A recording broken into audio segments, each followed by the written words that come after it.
কিয়ামতের ময়দানে আল্লাহ রাব্বুল আলামিন সর্বপ্রথম যে হিসাবটা নেবেন, আউয়ালু মা ইউহাসাবু বিহিল আবদু ইয়াউমাল কিয়ামাতি আস-সালাহ। কিয়ামতের ময়দানে আল্লাহ রাব্বুল আলামিন বান্দার কাছ থেকে সর্বপ্রথম নামাজের হিসাব নেবেন।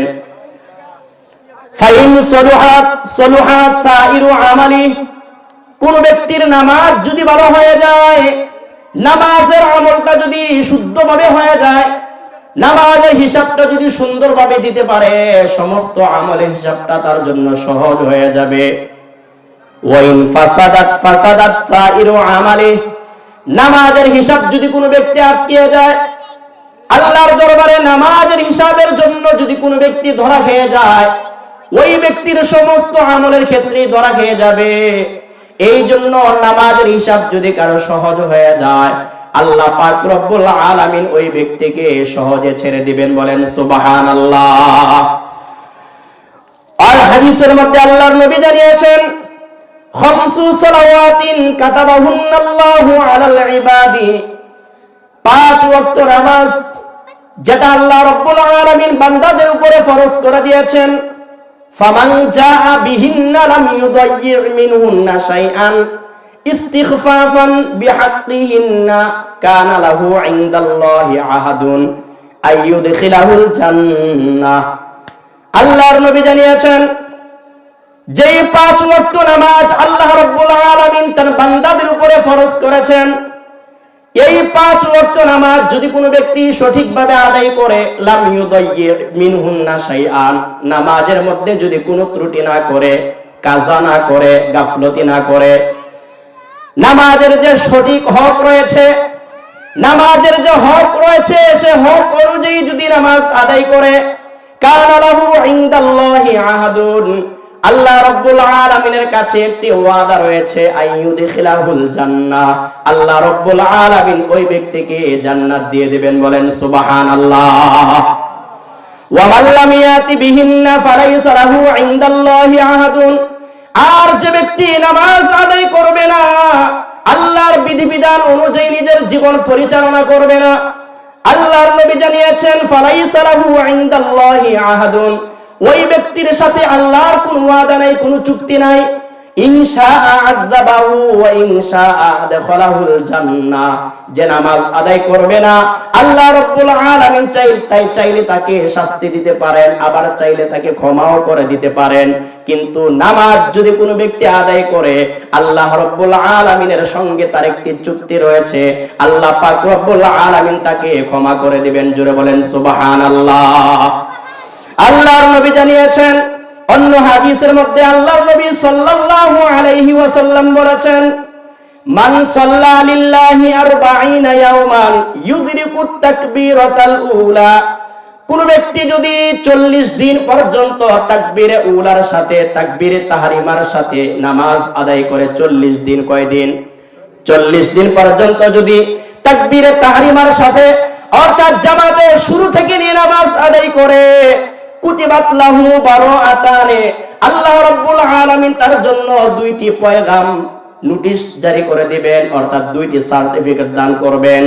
বারাআতুম মিনান নিফাক, 40 দিন পর্যন্ত জামাতের সাথে তাকবীরে উলার সাথে নামাজ আদায় করার কারণে আল্লাহ রাব্বুল আলামিন 1 নাম্বার তাকে সার্টিফিকেট দান করবেন, ওই ব্যক্তি মুনাফিকের খাতা থেকে তার নামটা কেটে দেওয়া হবে। বলেন সুবহানাল্লাহ। 2 নাম্বার হচ্ছে, আল্লাহর নবী সাল্লাল্লাহু আলাইহি ওয়াসাল্লাম জানিয়েছেন, ওয়া বারাআতুম মিনান নার, কোন ব্যক্তি যদি 40 দিন পর্যন্ত জামাতের সাথে তাকবীরে উলার সাথে নামাজ আদায় করে, আল্লাহর নবী সাল্লাল্লাহু আলাইহি ওয়াসাল্লাম জানিয়েছেন, আল্লাহ রাব্বুল আলামিন তাকে জাহান্নাম থেকে মুক্তির পয়গাম দিয়ে দিবেন। বলেন সুবহানাল্লাহ। এই জন্য আমার মুসলমান ভাইয়েরা, মুসলমানদের উপরে আল্লাহ রাব্বুল আলামিন 5 ওয়াক্ত নামাজ ফরজ করে দিয়েছেন। এই নামাজ যদি কোন ব্যক্তি সঠিকভাবে আদায় করে, আল্লাহর নবী সাল্লাল্লাহু আলাইহি ওয়াসাল্লাম বলেছেন, কাল কিয়ামতের ময়দানে নামাজের হিসাব যেহেতু আগে দেওয়া হবে, ওই ব্যক্তির যদি নামাজ সঠিক হয়ে যায়, নামাজ যদি সঠিকভাবে আদায় করে, আল্লাহ রাব্বুল আলামিন তাকে ক্ষমা করে জান্নাতের ফয়সালা দিয়ে দিবেন। আল্লাহ রাব্বুল আলামিন কোরআনে কারীমের মধ্যে বলছেন, ওয়া'মুর আহলাকা বিস-সালাতি ওয়াসতাবির আলাইহা লা নাসআলুকা রিজকা। আল্লাহ রাব্বুল আলামিন বলেন, তুমি তোমার পরিবারবর্গকে নামাজের হুকুম দাও, ওয়াসতাবির আলাইহা, এবং তুমি নিজেও ধৈর্য ধারণ করে নামাজ আদায় করো। আল্লাহ তাআলা বলছেন, লা নাসআলুকা রিজকা, আমি তোমার কাছে রিজিক চাই না। আল্লাহ রাব্বুল আলামিন জানিয়ে দিচ্ছেন, ও বান্দা, তুমি দোকানদারি করো, তুমি ব্যবসা করো, চাকরি করো, তোমার নামাজের সময় যদি তুমি দোকান বন্ধ করে নামাজ আদায় করতে যাও, তোমার মনে হতে পারে আমার কাস্টমার ছুটে যাবে, ব্যবসায় লস হয়ে যাবে, এই আশায় তুমি জামাতে নামাজ আদায় করো না, মসজিদে গিয়ে নামাজ আদায় করো না।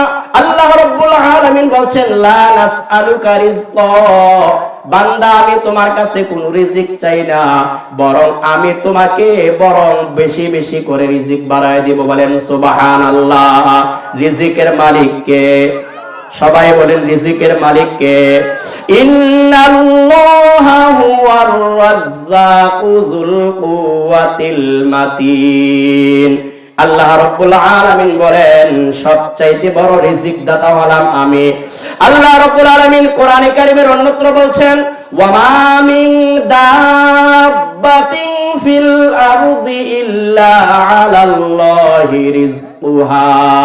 আল্লাহ রাব্বুল আলামিন বলেন, পৃথিবীর মধ্যে এমন কোন বিচরণশীল প্রাণী নাই যেই প্রাণীর রিজকের দায়িত্ব আমি আল্লাহ হাতে নেই নাই। আল্লাহ রাব্বুল আলামিন বলেছেন, বান্দা, পৃথিবীর মধ্যে মানুষ নয়, সমস্ত মাখলুকাত যারা রয়েছে, সমস্ত রিজিকের দায়িত্ব আমি আল্লাহর হাতে।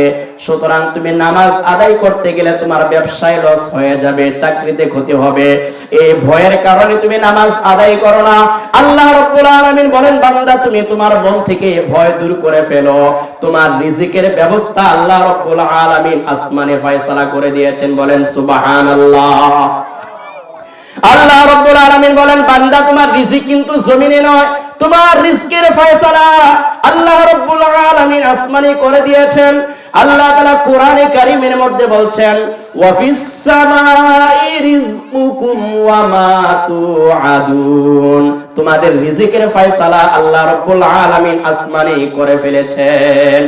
শুধু তাই নয়, তোমাকে সৃষ্টি করার পূর্বেই 50,000 বছর পূর্বেই আল্লাহ পাক তোমার রিজকের ফয়সালা করে দিয়েছেন। অতএব তুমি রিজকের ভয়ে নামাজ ছেড়ে দিও না, নামাজ আদায় করো। আল্লাহর নবী সাল্লাল্লাহু আলাইহি ওয়াসাল্লাম জানিয়েছেন, কোন ব্যক্তি যদি সঠিকভাবে নামাজ আদায় করে, আল্লাহ রাব্বুল আলামিন ওই ব্যক্তিকে নামাজের বদৌলতে জান্নাত দান করবেন। বলেন সুবহানাল্লাহ। নামাজ আছে যেখানে আমরা আছি সেখানে, নামাজ নাই যেখানে আমরা নাই সেখানে। যেই নেতা নামাজ পড়ে না, আমরা সেই নেতার পিছনে যাব না। যেই ইমাম সঠিক কথা বলতে পারে না, ওই ইমামের পিছনে নামাজ পড়াও জায়েজ নাই। এই জন্য হক কথা বলতে হবে। আল্লাহর নবী সাল্লাল্লাহু আলাইহি ওয়াসাল্লাম জানিয়েছেন, এই হক কথা বলার কারণে অনেক সাহাবায়ে কেরামকে জীবন দিতে হয়েছে, নবীদেরকে পর্যন্ত করাত দিয়ে চিরে ফেলা হয়েছে শুধুমাত্র হক কথা বলার কারণে। আল্লাহর নবী সাল্লাল্লাহু আলাইহি ওয়াসাল্লাম হযরত জাবের রাদিয়াল্লাহু তাআলা আনহু থেকে বর্ণিত হাদিস, আল্লাহর নবী জানিয়েছেন, ইন্না বাইনার রাজুলি ওয়া বাইনাশ শিরকি ওয়াল কুফরি তারকুস সালাহ। একজন কাফের আর একজন মুসলমান, একজন হিন্দু একজন খ্রিস্টান আর একজন মুসলমানের মধ্যে পার্থক্যই হলো নামাজ। বলেন সুবহানাল্লাহ। কাফের ব্যক্তি নামাজ আদায় করে না, মুসলমান ব্যক্তি নামাজ আদায় করবে। সমস্ত কাজের মধ্যে মানুষকে চিনার মধ্যে কোনো পার্থক্য থাকে না।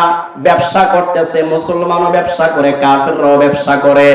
আপনি যখন নামাজের আযান হয়ে যাবে, মুসলমান ব্যক্তি দোকানের শাটারটা তালা দিয়ে মসজিদে চলে আসবে। বলেন সুবহানাল্লাহ।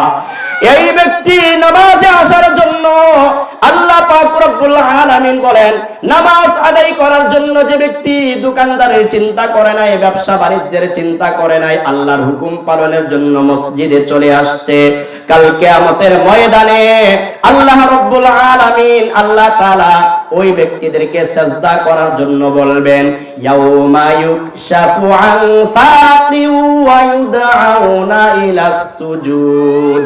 আল্লাহ রাব্বুল আলামিন কিয়ামতের ময়দানে নিজের পা সামনে প্রকাশ করে বলবেন, এখন তোমরা সিজদা করো। দুনিয়ার মধ্যে যারা সিজদা করে নাই, কিয়ামতের ময়দানেও তারা সিজদা করতে পারবে না, মেরুদণ্ড তাদের বাঁকা হবে না, একবারে সোজা হয়ে যাবে। ফালা ইয়াস্তাতিউন, দুনিয়ার মধ্যে যারা নামাজ আদায় করে না, আল্লাহকে সিজদা করে না, কিয়ামতের ময়দানে তারা যতই চেষ্টা করুক নামাজে সিজদা করতে পারবে না। এই জন্য আল্লাহ রাব্বুল আলামিন কোরআনে কারীমের মধ্যে অসংখ্য জায়গায় নামাজের কথা বলেছেন, 82 জায়গায় নামাজের কথা বলেছেন। ও মিয়া, নামাজ এতই গুরুত্বপূর্ণ ইবাদত, আল্লাহ রাব্বুল আলামিন একবার নয়, দুইবার নয়, তিনবার নয়, কোরআনে কারীমের মধ্যে 80 বারের চাইতেও বেশি নামাজের কথা বলেছেন। জোরে বলেন সুবহানাল্লাহ। আল্লাহর নবী সাল্লাল্লাহু আলাইহি ওয়াসাল্লাম একদিন সাহাবায়ে কেরামের সামনে নামাজের আলোচনা করতেছিলেন। আন আব্দুল্লাহ ইবনে আমর রাদিয়াল্লাহু আনহুমা আন্নাহু যাকারাস সালাতা ইয়াওমান। আল্লাহর নবী সাল্লাল্লাহু আলাইহি ওয়াসাল্লাম সাহাবায়ে কেরামের সামনে নামাজের আলোচনা করতেছিলেন।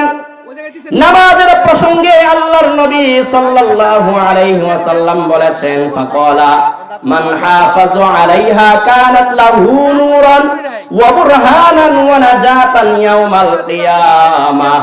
যে ব্যক্তি নামাজ যত্ন সহকারে আদায় করবে তার জন্য কিয়ামতের ময়দানে আলো হবে, ওয়া বুরহানান তার জন্য দলিল হবে, ওয়া নাজাতান ইয়াউমাল কিয়ামাহ কিয়ামতের ময়দানে তার জন্য নামাজ মুক্তির কারণ হয়ে যাবে। বলেন সুবহানাল্লাহ।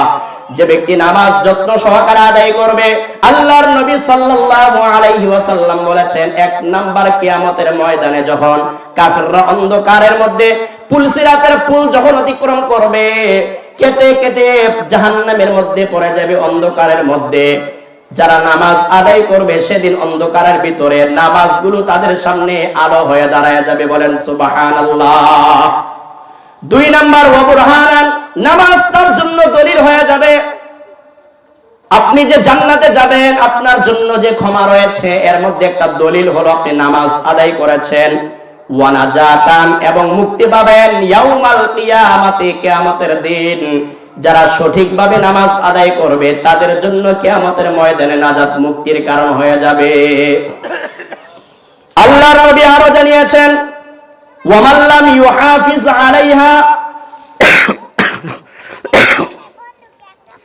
যে ব্যক্তি নামাজকে যত্ন সহকারে আদায় করবে না, লাম ইয়াকুন লাহু নূরুন ওয়ালা বুরহানুন ওয়ালা নাজাতুন, ওই ব্যক্তির জন্য কিয়ামতের ময়দানে কোনো আলো থাকবে না, কোনো দলিল থাকবে না, কোনো প্রমাণ থাকবে না, ওয়ালা নাজাতুন, এবং কোনো মুক্তির ফয়সালাও থাকবে না। ওয়া কানা ইয়াউমাল কিয়ামাতি মা কারুনা, আর কিয়ামতের ময়দানে ওই ব্যক্তি উপস্থিত হবে কারুনের সাথে, ওয়া ফিরআউনা, ফিরআউনের সাথে, ওয়া হামানা, এবং হামানের সাথে, ওয়া উবাই ইবনে খালফিন, এবং উবাই ইবনে খালফের সাথে। যারা নামাজকে যত্ন সহকারে আদায় করবে না, কিয়ামতের ময়দানে তাদের জন্য কোনো আলো থাকবে না, প্রমাণও থাকবে না, মুক্তির সনদও থাকবে না। তাদের হাসর হবে ফিরআউন, কারুন এবং বড় বড় কাফের যারা রয়েছে, যেই সমস্ত কাফেরদের কথা আল্লাহ পাক রব্বুল আলামিন কোরআনে কারীমের মধ্যে বলেছেন, ওই সমস্ত কাফেরদের সঙ্গে বেনামাজির হাসর হবে। বলেন নাউজুবিল্লাহ।